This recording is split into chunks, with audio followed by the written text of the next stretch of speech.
প্রকৃতির সব সৌন্দর্য যেন এখানে এসে খুঁজে পেলাম। আসলে জীবনটা অনেক বেশি সুন্দর, এনজয় করতে হবে অনেক বেশি। হাজবেন্ডের সাথে পুরো পৃথিবী ঘুরে বেড়াবো ইনশাল্লাহ।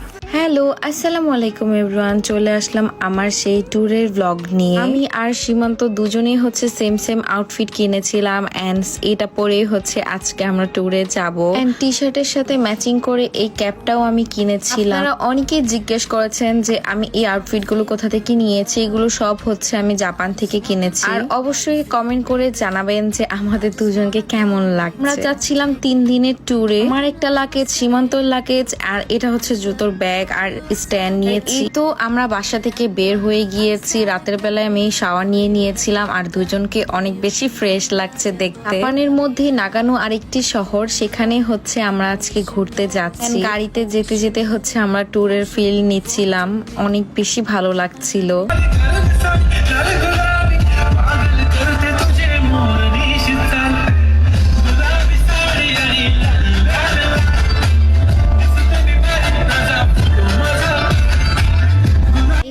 অনেক নাচানাচি করতে করতে আমরা এক জায়গায় ফিক্সড করি আর এখান থেকে সবাই একসাথে হয়ে আমরা হচ্ছে ট্যুরের জন্য রওনা দিব। আর সবার আগে হচ্ছে আমরা পৌঁছে গিয়েছিলাম, কারণ আমার হাজবেন্ড অনেক বেশি টাইম মেনটেন করে, যেখানেই যায় সবার আগে আগে থাকতেই হবে তাকে। এখানে আমরা দেখছিলাম আমাদের দুজনকে কেমন লাগছে, অনেক সুন্দর লাগছে না? অবশ্যই কমেন্ট করবেন। কিন্তু আর এই টি শার্ট গুলো আমি জাপানের H&M থেকে কিনেছিলাম। ছেলেদের সেকশন থেকে হচ্ছে আমি এই টি শার্ট গুলো কিনেছি। অনেক পিকচার তুলেছি, অনেক ভিডিও করেছি। এখন আমি ওকে বলছি যে আমার ক্ষুধা লাগছে, এখন তুমি আমাকে কিছু কিনে। গাড়িতে অনেক বেশি ক্ষুধা লাগবে, এই জন্য স্ন্যাক্স সবকিছু নিয়ে নিচ্ছিলাম। আর আমার তো চকলেট না খেলে হবেই না, আমি ইদানিং অনেক বেশি চকলেট খাচ্ছি, এই জন্য অনেক বেশি মোটাও হয়ে গিয়েছে। এরপর এখানে আমি আইসক্রিম দেখছি, এখন আমাকে আইসক্রিম খেতেই হবে। আমি বলছিলাম যে আমাকে ওই আইসক্রিমটা কিনে দাও, এন্ড আমি আমার ফেভারিট আইসক্রিমটাও নিয়ে নিয়েছি। এখন আমি এখানে দাঁড়িয়ে আইসক্রিম খেয়ে আমার সময়টাকে পার করব।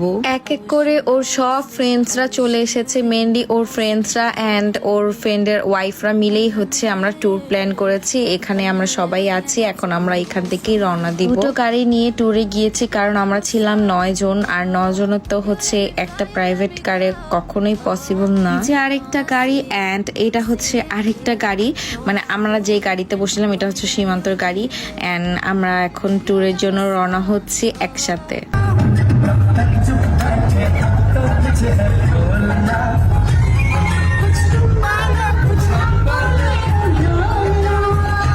সীমান্ত তো অনেক বেশি এক্সাইটেড হয়ে গিয়েছিল। পাশের গাড়ি থেকে তারাও নাচানাচি করছিল, এই গাড়ি থেকে আপু ভিডিও করছিল আর এই গাড়ি থেকে আমি ভিডিও করছিলাম। আর এটা ছিল আমাদের একটা বেস্ট একটা ট্যুর, কারণ এর আগে কখনো আমি এমন ট্যুরে যাইনি। আমার মা আমাকে কখনো আমার কোনো ফ্রেন্ডসদের সাথে দূরে যেতে দেয়নি ঘুরতে। আমাকে বলতো বিয়ে করে হাজবেন্ডের সাথে ঘুরতে যাই, তখন আম্মুকে বলতাম যে মা আমার হাজবেন্ড যদি এমন হয়, যদি আমার মতো না হয়, মানে ঘুরতে যদি আমাকে না নিয়ে যায়। বাট আলহামদুলিল্লাহ আমার হাজবেন্ড আমার মতনই অনেক ঘোরাঘুরি পছন্দ করে। আমি যেগুলো পছন্দ করি সেও ওগুলো পছন্দ করে। বাসা থেকে হচ্ছে আমরা বিরিয়ানি রান্না করে নিয়ে গিয়েছিলাম কুকারে করে। শুধু বিরিয়ানি না, আমরা 3 দিনে যা যা খাবো সব রান্না করে নিয়ে গিয়েছিলাম। আমার ভাগ্যে 2টো করে রান্না পড়েছিল। ওকে বলেছিল বিরিয়ানি এন্ড হচ্ছে গরুর মাংস রান্না করে নিয়ে যেতে। এখনো রান্নায় এত প্রো হয়নি, এজন্য হচ্ছে আমার শাশুড়ি মা আমাদেরকে রান্না করে দিয়েছেন। আর এই বিরিয়ানিটা কিন্তু আমার ননাস রান্না করেছেন। আমার ননাসের হাতের বিরিয়ানি অনেক বেশি মজা হয়, আর সবাই মিলে আমরা অনেক মজা করে খাচ্ছিলাম একসাথে। প্রায় তখন রাত 3টা বাজে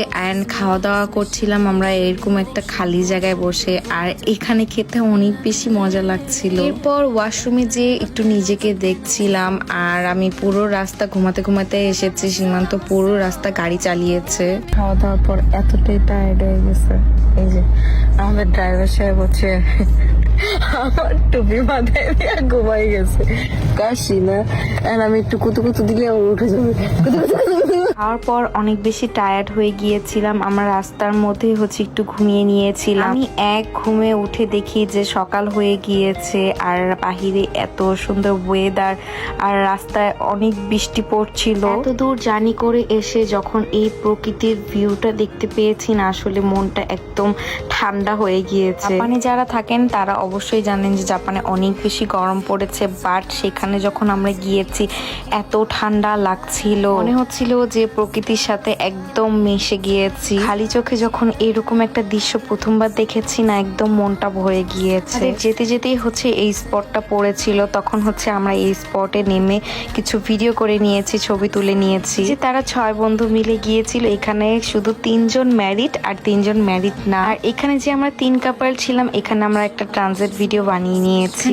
এত সুন্দর প্রকৃতি আর এই যে পানি পড়ছে, এই শব্দটা শুনতে যে কি ভালো লাগছিল আপনাদেরকে বলে বোঝাতে আমি পারবো না। এখানে খেয়াল করলে একটু দেখতে পাবেন একটা পাখি পানি খাচ্ছে। আমি দূর থেকে এই ভিডিওটা করেছি। তো এখান থেকে যেতে ইচ্ছে হচ্ছিল না। আমি সীমান্তকে বলছিলাম আমি এখানে আরো কিছুক্ষণ থাকতে চাই, কারণ এখানে থাকতে এন্ড এখানকার পানির শব্দটা শুনতেই না ভালো লাগছিল। এখানে আমি দৌড় দিয়ে চলে যাচ্ছিলাম, অনেক মজা লাগছিল আমার। আর আমরা কিন্তু এখনো আমাদের রিসোর্টে পৌঁছাইনি। আমাদের রিসোর্টে পৌঁছাতে আরো 100 কিলোমিটার বাকি ছিল। এখানকার রাস্তাগুলো এত সুন্দর ছিল, যেমনটা আমি সবসময় ভিডিওতে দেখতাম ঠিক তেমনটা দেখেছি। নিজেকে আর গাড়ির মধ্যে ধরে রাখতে পারলাম না, এন্ড জানলা দিয়ে আমি আমার মাথাটাও বের করে ফেলেছিলাম।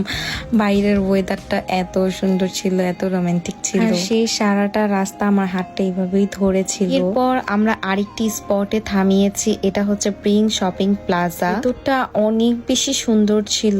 এখানে যত বড় বড় ব্র্যান্ড আছে সবগুলো ব্র্যান্ড ছিল। ক্যাপে চলছিল 40% ডিসকাউন্ট। এখানে ঢুকেছিলাম আমরা সবাই। এখানে আমি একটা টোট ব্যাগ কিনেছি, এটা আমার ট্যুরে অনেক কাজে লেগেছে। আর এটা হচ্ছে তার ফ্রেন্ডের ওয়াইফ। আপুর সাথে আমি অনেক সুন্দর একটা ট্রানজিট ভিডিও বানানোর ট্রাই করছিলাম। জাপানিজরা এনিমেলস অনেক বেশি পছন্দ করে, বেশি করে তারা এরকম ডগি পছন্দ করে।